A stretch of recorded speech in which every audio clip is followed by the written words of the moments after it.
Welcome to the Dork Forest. Jackie and her pals will never bore us. Shameless confessions about our obsession will make us laugh and smile. So let's explore the Dork Forest and dork out for a while.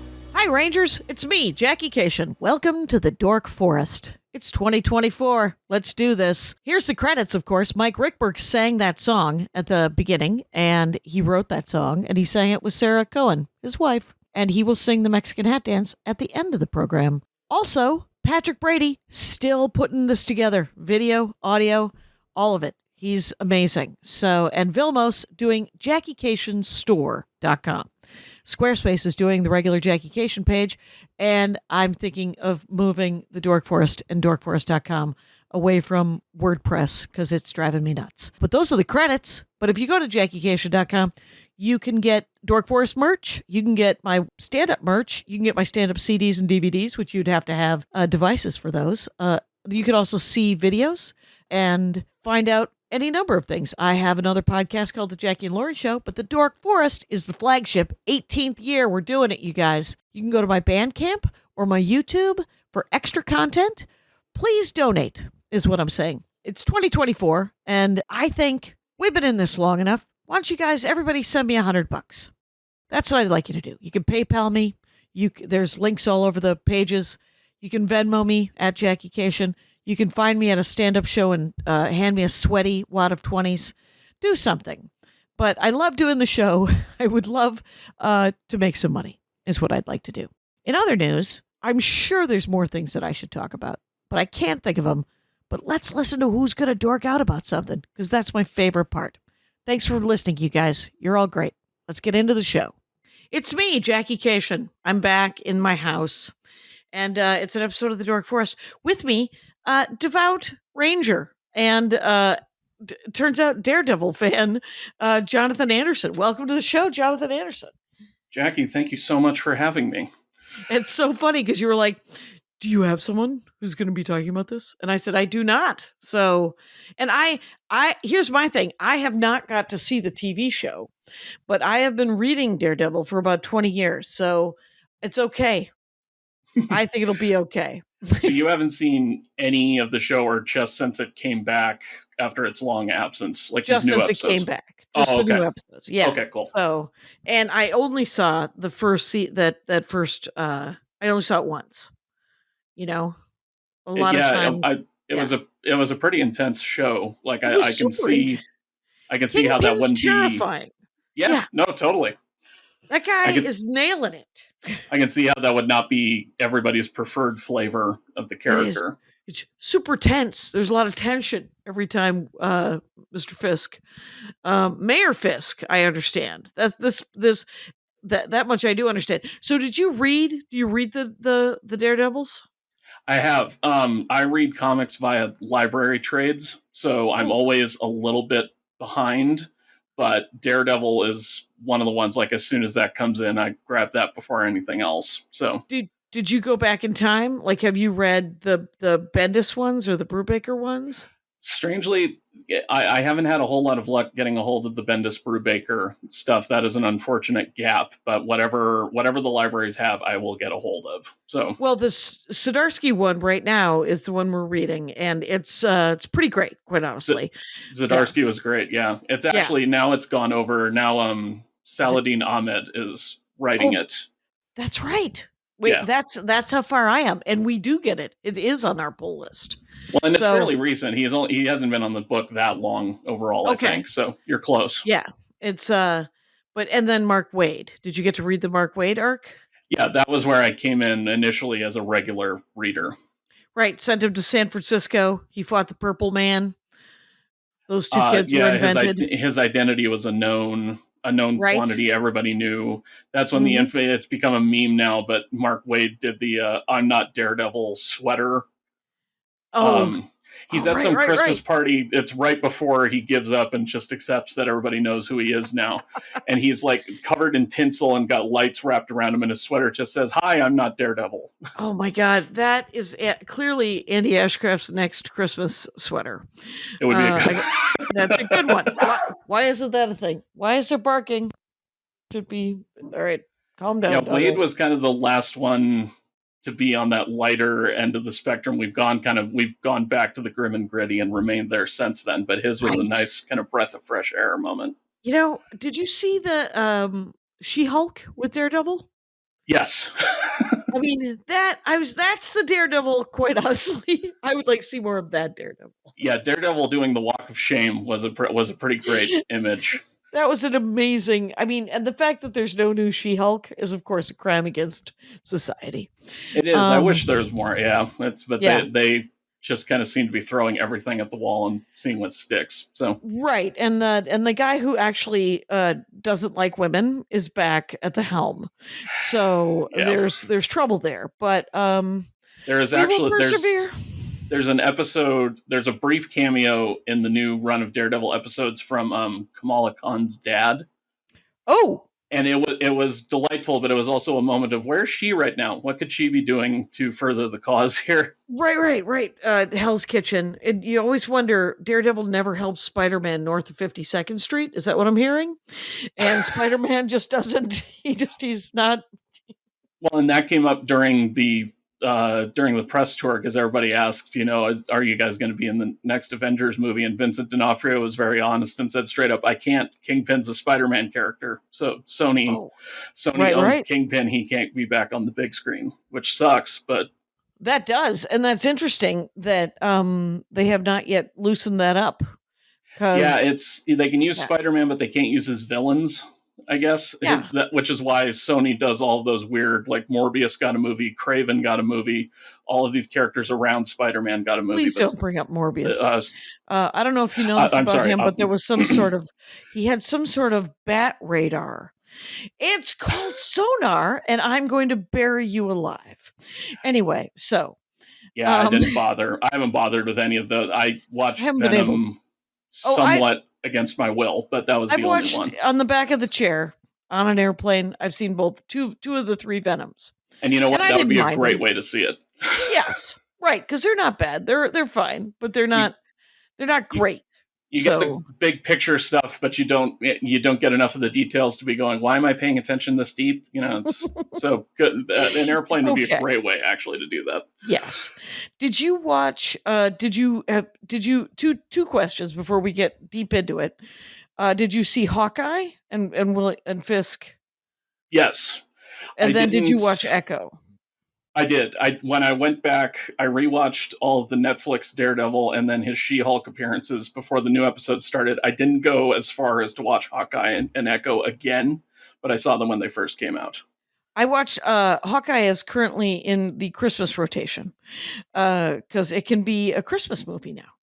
I've heard you mention that. I might have to do it that way. It's just only 9. I think it's only 9 episodes, so it's like 3 movies. So it's not that bad. It's been long enough. I think that Gremlins has been my Christmas thing. I may be due for a switcheroo, so I may have to consider the Hawkeye thing. Right, and you can include. I mean, Gremlins. That's just 1 2-hour movie. Exactly. So there's at least 12 days of Christmas. So yes. And I have not watched Echo. That is something I have not seen. How was Echo? It was pretty good. That's good. Daredevil himself pops up at the first episode. Basically, she sees him fight, and they kind of have a moment, and then he goes away, and then Kingpin plays the bigger role. But okay, so and now we're back. Daredevil Born Again. Yes. They took the title. It is not an exact adaptation of the Born Again arc, but everybody I think was waiting for them to use that name. So, right, because the show was Born Again, essentially. Yes, and they're like, we're just going to go with it. Who wrote that arc? Do you remember? That was Frank Miller. Oh, that was in that '80s heyday when he was doing everything. Got it. Did they use any of that? I never read any of that. So most of his Born Again was adapted. It was essentially the 3rd season of the show. Okay. So it's already been covered. Yeah, that material's mostly already been covered. Okay. The new stuff is kind of there's mixtures like Kirsten McDuffie from Wade and Charles Soule's arc is in there. there's a character that honestly, until I was kind of brushing up on my knowledge for this, I didn't even realize was from the comics and is. So there's elements of a few different takes on the character in this current version. Okay. But most of the actual Born Again, and Born Again's not that long. I think it's maybe less than 6 issues, but it's Right. like a mini arc. So there's not a whole lot of material to begin with. Right, to cannibalize. Yeah. So fair enough. So okay, so we come in. How does it start? This, by the way, going to be super spoilery. I don't care. I'm going to watch it anyway. I'm already predisposed to like it. So Awesome. let's hear it. Yeah, because my thoughts on the newer stuff are still kind of and we're recording this a couple days before the last episode actually airs, so we get to do some fun speculation. But so my thoughts are still kind of scrambled. So it's awesome that I don't have to tiptoe. We'll just talk. Great.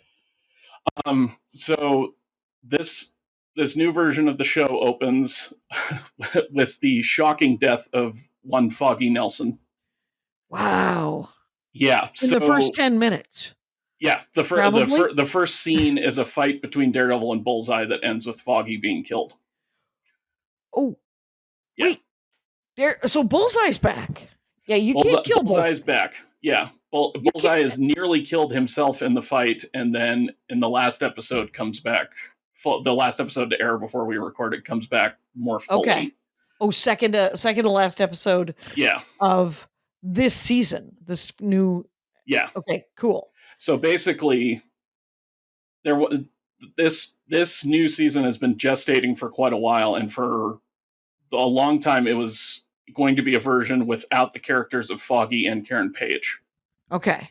Which was upsetting to me and to, I think, a lot of fans to the point that the outcry was enough. Well, and it got retooled as well. I don't know if it was a rumor or actual truth, but I had been told at one point that it was going to be that Matt was left behind during the blip. I heard described this great scene where he could hear all these heartbeats suddenly stop. Oh. And I wanted to see that image, but that didn't end up being the shocking event that kind of got him out of the costume. Because I assume at that point he would have left the costume. He would have been so shattered by the blip that he would have left Daredevil behind and had to come back. A classic. Yeah. He loves to leave Daredevil behind. Well, he's endlessly tormented. It's so unfortunate, quite honestly. And so Catholic. Enormously like a caricature of some Catholicism going on there. But in this one, the shocking event is he's out with Foggy and Karen on a normal night. Bullseye comes in, tears up the place, and it's kind of like, sorry guys, I got to go be a superhero again. And it seems like it's just going to be another night, except at the end he kills Foggy and breaks Matt pretty completely.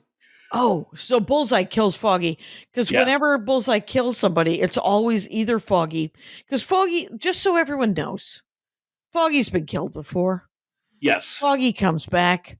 He's not a superhero. He doesn't have any powers. But people bring Foggy back. Because there's no reason not to.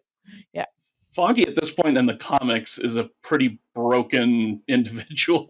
Yeah. He hears that Matt is up to his superhero shenanigans, and it's just kind of, you can almost see like tears starting to form in his eyes, like, oh, I can't believe we're still doing this. Right. I was just your college roommate. Why are we doing this? Of all the people in all the gin joints in all the world. And then we flash forward to a year later. Oh, okay. Yeah, and Matt's given up. Like, that night was the last night that he was in the Daredevil suit. Okay. Karen appears very briefly, but has moved on. I think she's actually gone to San Francisco, trying to start over, trying to get Karen some distance. Was. Why do Karen I not Page know? Is there? So, like, it's Foggy and Nelson. They're legal partners, we should say. In his civilian life, Daredevil is Matt Murdock, who is a lawyer. Right. Okay, and that's his right. Legal partner, his law school. Yeah. His law school roommate and best friend, Foggy Nelson, they form Nelson and Murdoch Partners. Right. And Karen Page, in the first episode of this show, Karen Page is working for a different company and ends up embroiled in a conspiracy. And in exchange for them saving her, essentially, she comes to work for them just out of the goodness of her heart.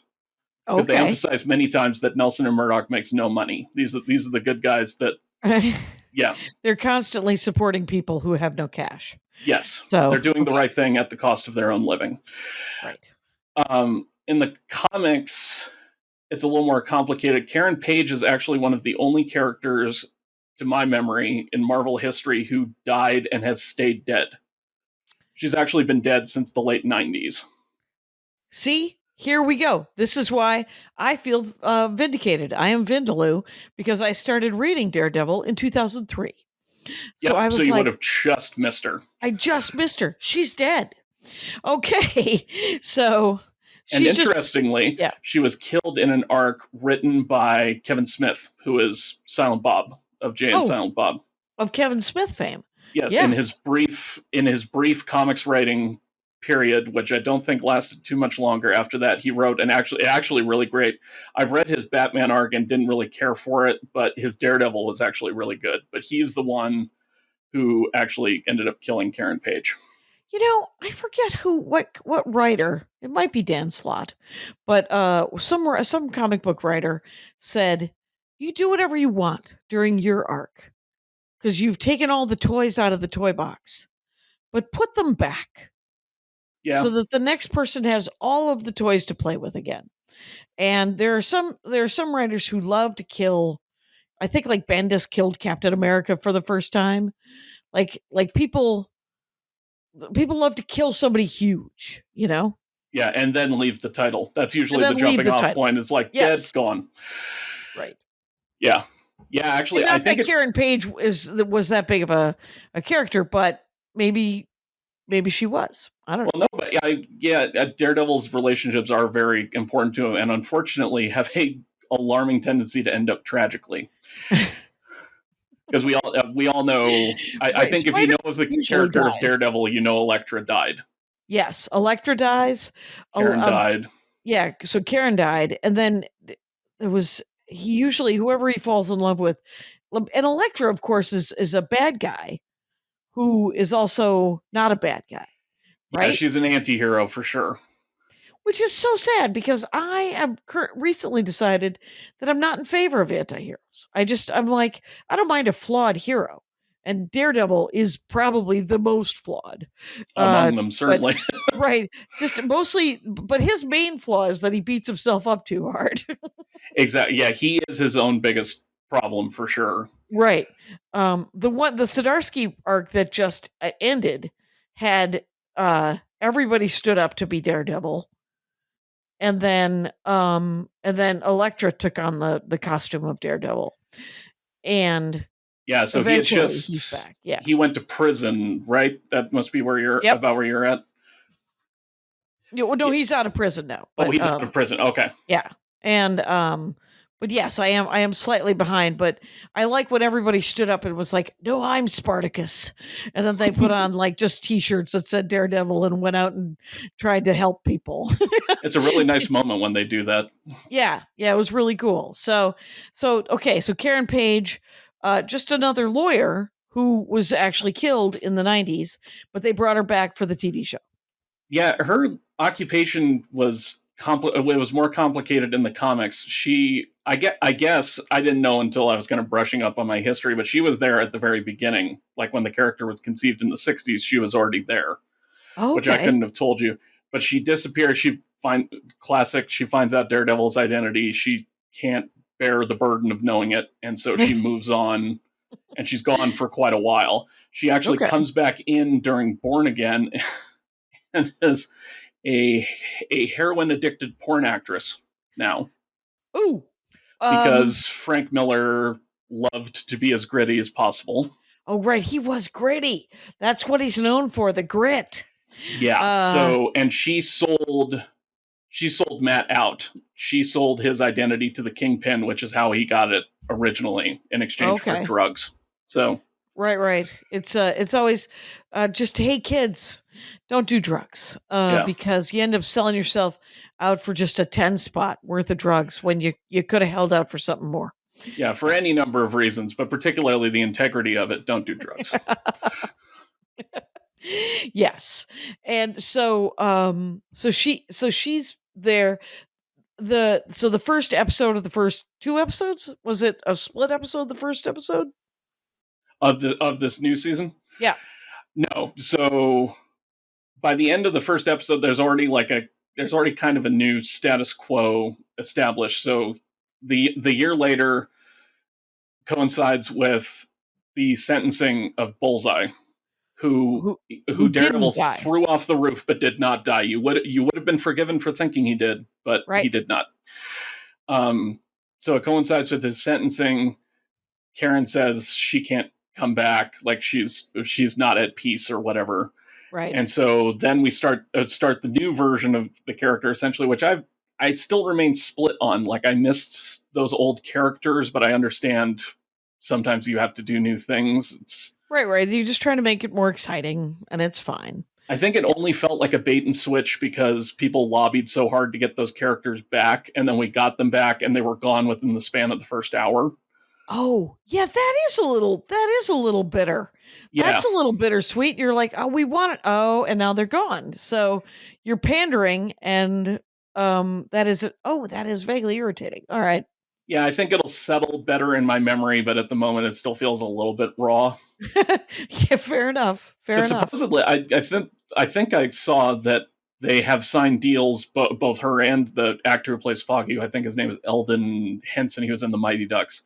Both of them have signed deals to appear in season 2. There is already a second season filming as we speak. Okay.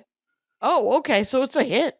Yeah, the popularity, I guess, was evident really fast. And now, of course, people want them to bring back all of the Netflix defenders, that version of Luke Cage, Jessica Jones, Iron Fist. That's kind of the next thing everybody's Did you just say for. Iron Fist? Stop talking. I know. It's that poor guy. He would be the one we could lose. Right. I don't necessarily. That was just bad casting. That doesn't mean that actor isn't good at other things. It just means Iron Fist may not be for him. Yeah, no. And the more I learn about that era of the Netflix Marvel regime, it's just, I think the problem was Jeff Loeb ultimately, but of course none of us can know for sure. Yeah, I didn't even know that. I didn't know he was the one. But okay, so Karen and Foggy are gone. It's a year later. Wait, but Karen comes back for the. She comes back for the sentencing. She comes back just basically to sit in the courtroom and to see Matt one more time. I'm sure she probably was hoping that there would be something would feel different. Sure. But it was clear he's not in the place where she wants him to be. So now he's working. Now it's Murdoch and McDuffie, some variation on it. So the Kirsten character is his legal partner now. Okay. There's a character who we meet in that first scene named Cherry, who was an NYPD cop. I think in that first scene, it's like his retirement. Like, I think that's why they're all gathered at the bar. Okay. So now he's off the force and is employed by Murdoch and McDuffie as an investigator. And he knows. And Cherry is a man? Yes. Okay. And Cherry is all they call him. I don't know, first name, last name. Right. But so he actually followed them up to the roof, followed Daredevil and Bullseye up to the roof, and he got up there just in time for Matt to rip his helmet off in despair. So he knows that Matt was Daredevil. Right. And they don't talk about it at that early on in the run. It's just kind of this unspoken thing, like, hey, it's that problem in your past or whatever. They won't even say the name. Right, and Matt Murdock is done being Daredevil. Yes. In this opening scene at the court with Bullseye. Correct. Okay. There is when he throws his helmet off at the end, a horn chips off of it, and Karen gives him that little horn, like it's like a keepsake. So he's got it in his pocket. He fiddles with it occasionally. It's like his conscience, basically. Like when he feels the urge coming up, he kind of starts fiddling with the horn. Excellent. Yeah. All right. And the Murdoch McDuffie office is all high tech. It's very like glass top conference rooms. It's the total opposite of Nelson and Murdoch. Foggy. Okay. Yeah. So ostensibly he's sold out or whatever. Right. Couldn't wait. Yeah, and Kirsten sets him up with who's become his love interest for the season, which is a woman named Heather. Okay. Who I didn't realize was actually, this was the character I didn't realize actually had comics history. Okay. When Karen left the first time in the comics, we then, and I didn't realize they'd done it this early. When Karen left was the first time Matt went to San Francisco in the comics. Oh. And that was when he started hooking up with the Black Widow, who he's had an on-again, off-again relationship with. It's been off again for a very long time. But not Natasha. No, it was Natasha. Oh. In fact, for a while, it only lasted about 10 issues, I guess, but for a while, the book was called Daredevil and the Black Widow. And that was in the 60s? Yeah. Okay. Yeah, I didn't know any of that. I've never found any of those issues in collections here. I'd be curious to read them now. But and who's Heather? So when he breaks up with the Black Widow, Heather is the next one in line, because there always has to be a woman in Matt's life. Right. He's working the room. He can't be single for longer than 5 minutes. It's one of his flaws. In the comics, it sounds like she's more kind of a socialite, like her dad comes from money. Okay. And unfortunately, she finds out his identity, is tortured by it, falls into alcoholism, and ends up dying. Frank Miller? No, not Frank Miller yet. I think it's probably good. It makes me worried for Frank Miller's upbringing. Yeah, Frank, I think, would have maybe made the death hurt a little bit more, but it's just when I read the end of that Wikipedia entry, I was like, of course that's what happened. It's Heather. But so she's in this season. Yeah. As his love interest. And in the season she's a therapist. Okay. Okay. Yeah, a therapist with an obsession about vigilantes, about Caped Crusaders. Okay. And a therapist whose clientele, by the end of, I think, the second episode, happens to include Wilson and Vanessa Fisk. She's a marriage. Apparently. Yeah, she seems to be a therapist. I knew Fisk was back. So Fisk is back with his wife. Yes. So ostensibly, he's been... I forget... I wish I had watched Echo again, because I forget where we left him, but it's like when he's reintroduced in this season, it seems like he's not back from the dead, but he's back from some sort of self-imposed exile. Well, remember at the end of Hawkeye, Echo shoots him. Yes. And then in the Echo show, he has an eye patch on, like he's got a contraption over the eye that she shot. Okay. But has it healed? It has healed, yes. He has use of both eyes again. Yes. Yes. Because that actor doesn't need that. So it was a fairly unwieldy eye patch from what I recall. But so he's returning. Vanessa Fisk has been running the Empire, essentially the criminal end of things. Oh, wow. And I think Wilson just hasn't been involved with any of it. Like, he's been around, but I get the impression it's like he wanders by in the bathrobe while she's holding meetings. And it's just like, hey, I was just on my way to the kitchen. Ignore me. And Vanessa, who if you remember, Into the Spider-Verse, didn't know about his business. Yes. So it turns out there is a brief Daredevil cameo in Spider-Verse, which I don't think most people know about, in the train at the end when he's seeing various versions of Vanessa and his son. Yeah. There is a version where it flashes by and it's Vanessa and a very young redheaded child with glasses. Ah. So there is a version in the multiverse where Matt Murdock is actually Matt Fisk. Oh, good Lord. Yeah. Okay. Yeah, not a corner we probably want to spend much time in. No, I'm good. We don't need to play that out in a what if.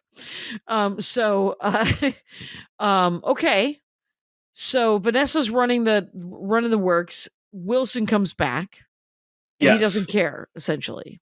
He seems pretty much checked out at this point, but he decides that what he wants to do is run for mayor. Which he has been in the comics. Yes, he has been, and actually now is no longer. He's out of the office again, and actually Luke Cage is now mayor. The mayor. Yes. Which, if you had to elect a mayor out of that bunch, I honestly think Luke is probably about as good an option as you would have had. So Oh yeah, yeah. yeah, He seems very responsible. yeah, Yes. But he's going to run for mayor. Well, so that's what this this that's the abuse of power. Yes. yeah. It's a very parallel story. Like it's almost as much Kingpin / Wilson Fisk's as Matt / Daredevil's. Like Okay. it's very much. There's a reason every press appearance has been the two of them together, because it's very much a joint show at this point now. Okay. Yeah. Yeah. Which, to be D'Onofrio's fair, amazing. it was for most of the Netflix run too. Like there was it started out with them got into the Elektra hand business for the second season, and then the Defenders, and then came back to Kingpin at the end. So it's always kind of been that, but it's more pronounced now. Okay. Yeah, and they've just acknowledged it. So, Yeah. so does Wilson Fisk? Is he pretending that he's going to be a good mayor? That he's not going to? I don't even think it's so much pretending. I think, honestly, the character thinks he's going to be different now. Okay. It's very evident very fast that he cannot escape his old self. But I feel like he genuinely is giving it a go. Okay. When he starts out. Okay. And obviously, everybody is up in arms. Like the police department is talking about resigning en masse as soon as he's introduced. It's not a long, like he announces in the first episode, but like by the end of the second, he's mayor already. There's almost no time spent on the election part of it. Okay. Wow. They're moving right. I mean, in the first 10 minutes, Foggy's dead. In the first episode, Bullseye's maybe dead, and introduced into the plot. And then the second episode, Bullseye's being sentenced. Does he escape, or does he supposedly go to jail? At the end. So he's in jail, and then in the penultimate episode of the season, which aired last week, he finally gets out. Right. Because why wouldn't he?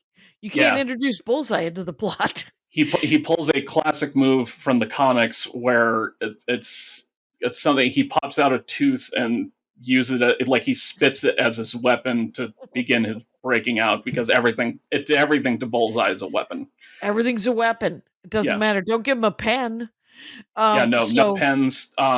There's in the movie, which I think most people want to forget, there's a very CGI shot where he uses a paper clip to kill a fly. Like you can't hand him anything. He has to be bound at all times, and even then it's a crapshoot. So right, because how did you bind him? Did you use items to bind him? Because he will somehow turn a thread that you have done into a lightsaber. Anyway, yes. The distinction between him and Hawkeye Hawkeye has the accuracy, but Bullseye has more of the inventiveness. Like, Hawkeye doesn't have the everything as a weapon kind of thing going for him. Right. Though I will say he did show Kate Bishop how to use a dime to turn off the lights or something like that. And it turns out she's got a good eye as well. Oh, yeah. So that's why they're both Hawkeye. So, and Pizza Dog and those bros, man. Anyway, so that was Matt Fraction, I think, and that was a great run. It was a great run. Yes. Yeah. 100%. Super fun. Okay, so Bullseye, it goes to jail. What happens? How many episodes are in this season? There are 9. And are they hours? 1 hour? Yes. Okay. And you spoke to how fast they seem to be going through things. I believe what I was told, the original pitch for the show before they retooled it was going to be 18 episodes. Oh. And one of the complaints, again, rumored, is that the original pitch took him too long to get him back into the suit. Okay. In this version, he doesn't get back into the suit, I think, until either end of episode 6 or episode 7. Oh God. So what's happening like 3, 4, 5? So part of it is he meets up with a character, he gets involved with a character as on the legal end that I'm not super familiar with, named the White Tiger. Okay, I've heard of the White Tiger. Possibly from Marvel Puzzle Quest. But my knowledge of him only comes from the fact that there is a White Tiger card in Marvel Snap. So Exactly. Hey, everybody, I'm talking to Jonathan Anderson. We play a little Marvel related phone games, and we're talking Daredevil. By the way, I didn't tell everybody, your Instagram is Jakespeare, JAKESPEARE 88. So like Shakespeare, but Jakespeare. So Jonathan Anderson. Yeah, just to let people know who I'm talking to. absolutely. Right. There you go. It'll be in the notes. So, okay. White Tiger. Yes. So, and I feel bad because I'm blanking on the name of his civilian identity, but Hector something, right? we're introduced to him. He is on a subway platform and comes across two what we discovered to be corrupt cops beating up an informant. Mm. He just sees people beating up other people and jumps in and tries to help and ends up killing one of the cops. Ah. So the third episode is essentially a long courtroom drama of his trial. Oh, how And is that? What's that? Is it compelling? It is, actually. I think it's probably the best episode of the show thus far. Of this Of the new run batch. so far? Yeah. Huh. Like Law and Order, or is it Kind of. okay? Because there's a debate. Originally, they don't want to bring the White Tiger of it into it. They want to leave that out so as not to influence the jury one way or another. Mm-hmm. But eventually, Matt ends up making it essentially the whole crux of his defense, saying, like, look, this guy saves people not for a living, but this is essentially his purpose. There's not Right. a chance he would have jumped in and killed a cop just out of malice. You know, Right. And did he kill the cop sort of accidentally? Like, did the cop Yes. fall in front of the subway or something? That is Yeah. exactly what happened. That's yeah, subways. Swung out too far, doing while grappling, and just fell onto the tracks. That's 100% it. All right. And there's also, they start introducing in this episode, there are a number of the cops that have Punisher skull tattoos on their necks. It's not directly ever called out, but you start getting like little insert shots of people adjusting their collars, and you can see the tattoos. Right, like the Hydra arc in the movies. Or like unfortunately, the now real world misappropriation of the character. Oh, right. Now of we course. have this whole problem Right. with all these people fetishizing the Punisher that have no idea what the character is actually about. Right, it's a classic. Yeah. Before I started reading comic books, I used to think that Captain America, because he was just sort of walking around with the flag, I was like, what is with this nozzle? And then I read some Captain America, Little Brubaker, and all of a sudden I was like, oh, he's a constitutional American, and he just happens to, he's the little guy, and he's protecting the little guy. So you were talking earlier about Elektra and how you're not in an anti-hero space at the moment. I am, other than Daredevil, I am very much feeling the same way. Right. And I was also that teenager. I literally, like, I wore, when I was like 14, 15, when the 2004 Punisher movie came out, I would wear that shirt to school. I wore the skull shirt to school. Nobody knew what that meant at that point. Right. And I also thought like Superman was a dweeb, Captain America was a Boy Scout, and now like in the running up to this new Superman movie, like I need that movie to be so good right now because I think just the world just needs Superman now. Right. We're just we need like Superman, we need Captain America, we need the heroes like that. So I'm actually 100% with you on the anti-hero thing. Right. Just someone who's a good person who then ends up with some superpowers and then uses their powers for good. Exactly. Just 1, 2, 3. It's not. Kamala Khan is another great example of it. It's more of that, please. Yes, someone, and the Captain Marvel movie was so good in just that, in the fact that they were all just they were just decent superheroes at work, trying to and just the adorableness of it was great. Yeah, that movie works so well just on vibe alone for me. Like, yeah, I wasn't super attached to the plot of it, but I liked spending time with those characters. I liked spending time with those performers. It was a good time. Yeah, I mean, there's 35. I don't know how many movies there are and how many TV shows. So if I were to go with like my top 10, it would be so hard, because I got to pick from 45 different events, essentially. Here's a better chance going my least favorite, and I still liked them. How about that? Yeah, that's I'm, I still think Iron Man 2 is probably my least favorite MCU project, and it's mostly fine. It's I liked Iron Man 2. My least favorite is not a popular choice. It's Guardians, I think Guardians 3. And or Love and Thunder was another one that was hard for me, the last Thor one. Yeah, Love and But they, Thunder coasted by for me, but it really seemed to divide people like my friends. and yet any number of great scenes that I thoroughly enjoyed. And like you said, I do want to hang out with those people, and I'm on board. So, Exactly. yeah. And I thought that the new Captain America, with Sam Wilson, obviously, was really good. Like, I mean, I don't think it's my top 10, but it's easily up there in It my was pretty top fun. 20. Yeah. Yeah, we the second time I saw it, um, that shot of Harrison Ford without his shirt on as an 82-year-old man was only about 4 seconds, but it got burned into my retinas. And I was like, okay. And I don't know if that was his choice, but I hope it was. He was like, yeah, you should know what old people look like. It's okay. Yeah, and now Thunderbolts in a couple of months, and Fantastic Four, which is the one I have Yeah. higher hopes for. Like Superman, I think that could be the movie we could use right now. So And here's the thing about the Thunderbolts. We're going to digress, but the thing about the Thunderbolts that I'm psyched about is that none of them, they were all put into weird situations. Ghost, White Widow, even Red Guardian, and what's his name is a psychopath, but U.S. agent. yes, And then they're led by Bucky, who was also put in a. They're all flawed heroes. I don't think that they're anti-heroes. I think yeah, that they, I think I could like, agree.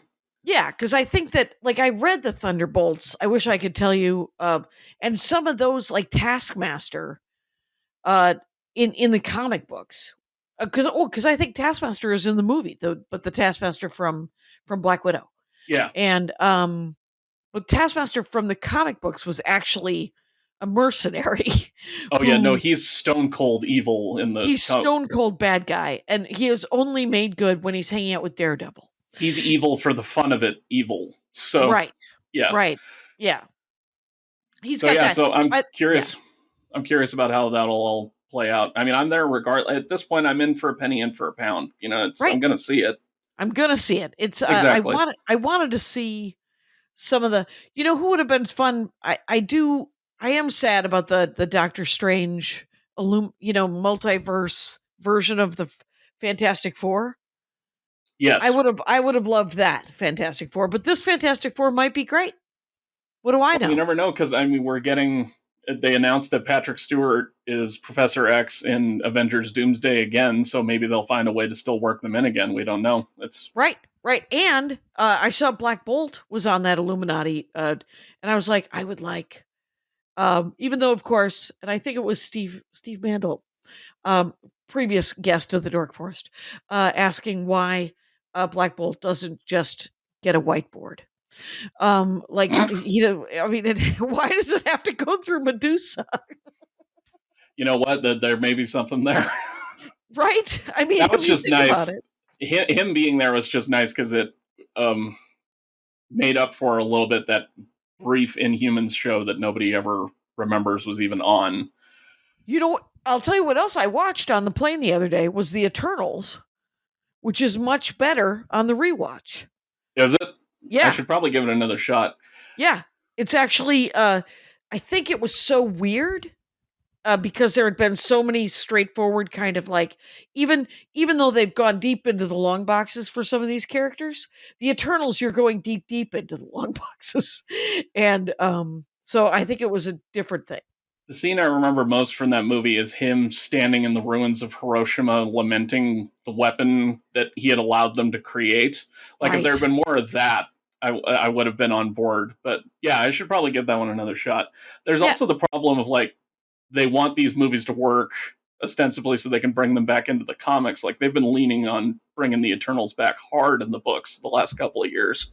Yeah, there's just such a, like, you've got the Inhumans and you have mutants and you have Eternals, and then the Guardians have like introduced the Celestials, and then there's the, not the Giver.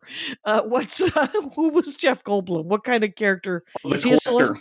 The Collector? No, But the he Collector is wasn't the one. Collector, but Right, he was the other one, but they are a different. They might be celestial. I don't know what they are, but they're another godlike character.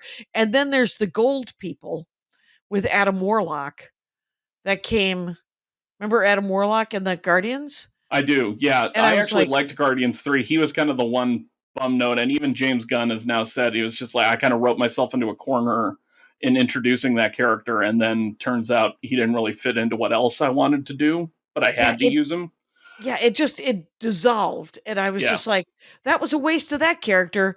Feel free to reintroduce that. I mean, the good news about the Eternals and about a guy like Adam Warlock is that they can make another version, because that's a synthoid, right? Or, and they'll be around. You know, they can pull them back in whenever. So. Sure. Anyway, so back to Daredevil, and back to Earth. Back to Earth. Hell's Kitchen, 10 blocks of madness in Manhattan. So there's the really good, like, literally a courtroom episode that was you think was one of your favorite episodes. Yeah, basically. Okay. It really has been that ground level. I mean, like I said, he's not in the suit again until episode 6, so it's been a lot of Matt Murdock and the White Tiger in the legal system. Yeah. Yeah. Well, no, because at the end of so he exonerates White Tiger within that episode, and they have the triumphant moment of, yeah, everything's great. And he goes home, puts on the costume, and gets ready to resume his life, and then is killed immediately. Like, he steps out of his front door, is shot, and then the episode ends. White Tiger is shot? Yeah. Which is doubly kind of painful because it turns out the actor has actually since passed away in real life. So it just made the scene that much harder to watch. Oh. Like, they have to go from that to a memorial card, and it's like, ugh. Yeah. Oh my God. But so, and he's shot and did Bullseye with kill him? a bullet that has the Punisher's skull etched into it. But now you're back. Okay. Oh, I think you might have froze. Or I froze. You're back. It's in the middle.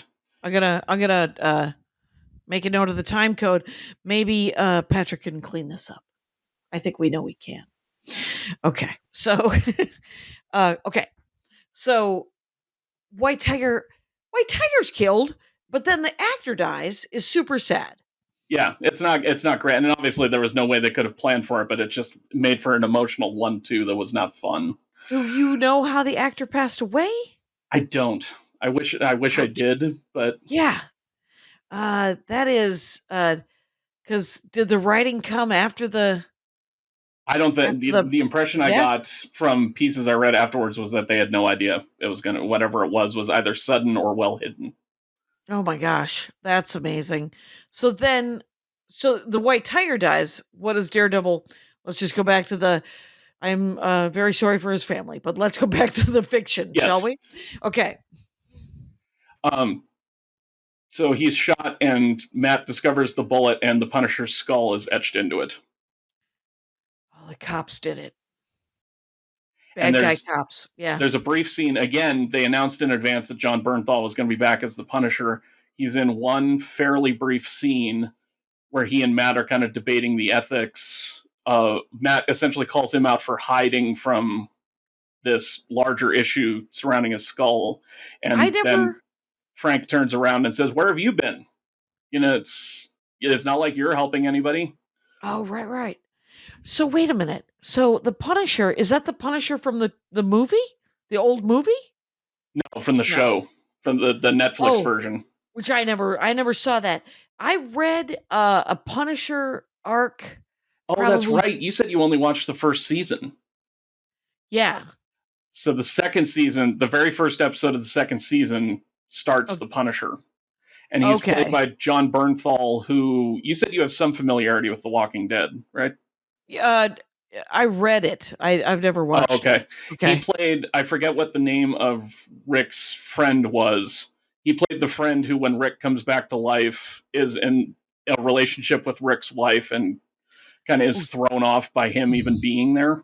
Yeah. That's awkward. Yes. Yeah. So the actor's name is John Bernthal. He actually was so good at playing the character in Daredevil that it so put me off that the one MCU related thing that I've never seen is the Punisher's solo show. Haven't watched it, don't plan to. It's okay. Yeah, because he's really good at it. he sells it. He sells essentially the Punisher being a mass shooter so well that it was like, why would I want to spend any more time with that character? I get that his circumstances were tragic, but that doesn't mean I support who he is now. It's right. That's get some help. Maybe Heather's available. So yeah, it's seems fascinated by vigilantes. But I will say this: the one Punisher arc that I think Andy found for me, because I was like, "The hell's with this guy?" And he's like, "Well, read this," and then he handed me a stack of floppies, and we've never read.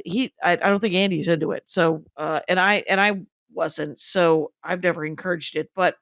It was sort of an origin story of the Punisher was a Vietnam vet.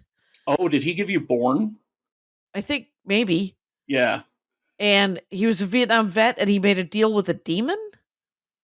I can't remember. It's been a very long time since I read Born. Garth Ennis, that was in Garth Ennis's era with the Welcome Back Frank. Okay, so it probably was Born then. Mm-hmm. Yeah, and I was like, and I love Garth Ennis is amazing, but I will say that I didn't like it. I was like, okay, well, it's not enough. Like, because you can't know if you're always killing the bad guy. And his sense of, sort of like Ghost Rider. Did you ever see Agents of S.H.I.E.L.D.? Not that far into it. Oh, we watched the whole thing. We must own the DVDs. I think we have the DVDs through. Same with Peggy Carter. I have seen all of Agent Carter. That was really good. I guess I should say that. So there's two MCU things, which is everything after. I think I made it as far as the Winter Soldier reveal that everybody was Hydra with Agents of S.H.I.E.L.D. and then fell off shortly after that. Well, there was a season at least, and maybe two, where they did a thing in Agents of S.H.I.E.L.D. that was almost exactly like comic book arcs, where it would be like 3 episodes and it was a comic book arc. Yeah. And they introduced Ghost Rider into the plot. I've seen clips of his, like, I don't have any context for them, but I watched clips enough just to see how they handled the effects. Was amazing. I've heard, yeah. He was outstanding, and I would love that. I would love him to come back. That's another character that they keep trying to work him in all these places, and for whatever reason, it doesn't ever seem to stick, which is too bad. He had a car instead of a motorcycle. Well, I mean, if nothing else, as a visual, he's amazing. Yeah. There's amazing CGI going on with this young Latino kid who is protecting his family, man. And Andy will probably end up with a hold of it at one point, but I guess they did just put out another Hot Wheel of his car. I saw it at the store the other day. I think he's got it. Yeah. He's got every character car that Hot Wheels ever made. And then they said, these 50-year-old men are going to die. We're not going to do it anymore. And Andy's like, we're not dead yet. I would like another $5 Hot Wheel. Because, regular Hot Wheels went up from 99 cents to $1.29. How do they do it? Well, I think we all know. Slave labor. I have checked the racks because I think there's either going to be or is new Jurassic Park cars, and I just want the little Jeep. But every time I pass by it, it's just like, well, I bet Andy has all of these. He doesn't. I like to buy the Jurassic Park. They're trucks that are dinosaurs, right? Obviously. Yes. And, I've seen those. They're amazing for toddlers. Toddlers are because they both love dinosaurs and trucks. So it is, it's a real hit. Yeah. So I did just buy this graphic novel. I don't know if it'll show up. Detective Beans. It is the case of the missing hat. It's about a kitten who really wants to be a detective, and I believe she loses her hat. So I think there's a 6-year-old who is going to discover manga next year who might enjoy that. I just have There to you go. find the 6-year-old. Augie Smith, maybe. He's got kids. Anyway, Jonathan, I've weeded off episode 6 and 7 and 8. I don't know. There's one element of the show that I want to make sure to address. So after the Punisher talks to him, there's kind of a couple more episodes. We haven't talked a whole lot about the Kingpin's end of things, but it's the slow descent into evil. And him and Vanessa are on the outs, which is why they end up with Heather doing therapy. Right. And so his darkness, like he has the person who Vanessa had an affair with in a basement, locked in a dungeon, basically. Oh, God. But there's one character I want to make sure to mention that I haven't as of yet, which is, you've read far enough that, do you remember Muse? He was a serial killer who had kind of black, like tears coming out of his eyes. I think so. He was like a goth psychopath. Yes. Yeah. When Charles Soule took over the book from Mark Waid, and he called it Back to Black. That's it. Daredevil was in his black Shadowland suit again. Muse was the villain, and he's Daredevil doesn't have a super wide rogues gallery, unfortunately. He has the Kingpin, he has Bullseye, he has the Hand, who, to be fair, are enough villains for, any number of heroes. Right. But other than that, he has the Purple Man was either originally one of his or has been in the book. Yes. He has the Owl, and Gladiator, but it falls off pretty quick after that. So Muse was kind of the latest attempt to give him a villain, and the last one to actually stick. Right. So he's kind of in the shadows throughout the kind of the middle section of the show. Okay. He's leaving, like, he's a tortured artist. He's leaving tags throughout town, and people investigating the tags are kind of how he ends up grabbing victims. Right. That's right. That was from the comic. Yeah. And there's this character, it's White Tiger's niece, who kind of ends up glomming onto Matt because she knows, like, with her uncle gone, he's kind of the last good person in her life. So she ends up following him pretty closely, and Muse takes her, which is the impetus for Matt to finally put the costume back on. There we go. So he fights with Muse, and then Muse turns out to be a patient of Heather's and is dispatched almost immediately after that. The show blows through stories so fast. Most of my I like to do my TV watching usually in the morning while I'm getting ready for my day. Yeah. And it feels like an odd complaint that I have to pay attention, but there have been so many times this season where I have to sit down and rewind and be like, okay, how much just happened in those last 2 minutes where I wasn't fully on board? Right. That's amazing. I had this problem with Andor, which is about to come back all the time too, where I just end up sitting down and be like, well, I'm accomplishing nothing this morning. No, you have to watch Andor. Yeah. Star Wars Andor was literally proof that Star Wars could be done for adults and could be amazing. Oh, it's amazing. And I'm so sad. I'm glad we get one more season, but I'm so sad that that's going to be it. Like, it's that they could run that show forever. Yeah. Yeah, because it's the sweet spot between the first two movies. Yep. And that guy, I mean, I wanted him to get off of. How did he not get off of the planet when he got the? And you talked about the mini arcs that Agents of S.H.I.E.L.D. did that. Andor did that really well too, where like every 3 episodes they would kind of do a hard reset and then. Yeah, like the first one was like was a heist movie, and then there was a jailbreak movie, and then the last one was some sort of or in whatever order. Each 3 episodes was a full on movie. It was an arc of like, there was a spy thing, there was a heist, there was a train robbery, there was a jailbreak. All of these things were amazing. So I actually can't wait till that comes out again. So. Yep, just one more week. Oh, is it next week? Yeah, roughly. It's the 22nd, so I guess 9 more days. But holy smokes! Okay, yeah. Andy wants to watch Echo before he watches Daredevil. Is that important? I think it would explain where Kingpin's at the start of it. Like I said, there was some fuzziness for me, so I think watching Echo would clear that up. I think that's probably a pretty good idea. All right. So Noted.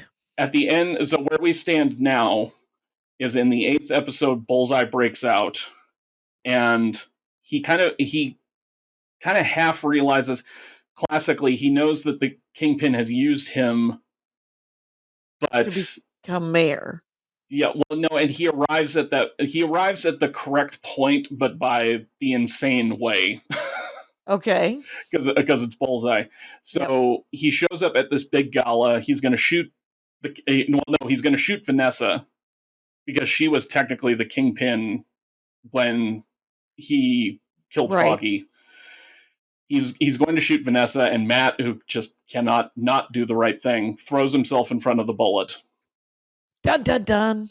And that's where we've left it. Literally, like there's a red filter on the camera, and the voices are all distorted. So Matt's near death, and we have one more episode to find out how he goes from there. Unfortunately, I don't think it's going to end happily for him. I think he'll be alive. Right. But in the set photos for the second season, he's in that black suit. Again, the Shadowland. When he's in that suit, we haven't really talked about the Daredevil's basic costume can vary quite a bit. And when he's in that black suit, usually portends bad things. And I just think it's going to be I think he's going to lose his humanity enough that he goes off the deep end a little bit. Well, remember when he went to hell? And he actually went to hell and came back as his brother or something. And we didn't get to Mike Murdock. That's a fun little bizarre end of the comic book universe. But it really is. What you should know is that Bullseye was just in an arc that I just read of Spider-Boy, which is a new character that... oh, yeah. Who created the Spider-Boy? Why? I think was it Slott? I think it may have been Slott. I was about to say, I know we've already said it a couple of times, but I think it may have been Slott. Dan Slott. And so Spider-Boy and Daredevil fight for the power over some dragon. They're in some sort of tournament. And it's Daredevil and Spider-Boy against Bullseye and some little spider girl. And so that arc just ended. So it'll probably be collected soon. But the Dan Slott Daredevil Spider-Boy team up, well worth the read, just so everybody knows.